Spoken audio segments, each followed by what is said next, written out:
come in the new year. Do you regret saying or making such threat to the President and the First Lady and the Speaker? No, ma'am. Buti na yung alam nila, ma'am, na pag namatay ako, hindi talaga ako, I will not die in vain.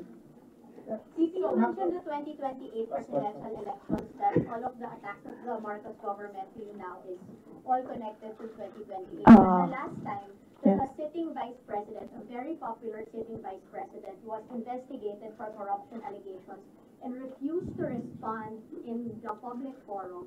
Natalo po siya sa elections, and I'm referring to former Vice President Jejomar Binay. Ma'am, are you concerned that your enemies would be able to turn public opinion against you, and it will hurt any potential plans of you running for president? You're leading surveys as earlier. I've not seen the recent surveys, but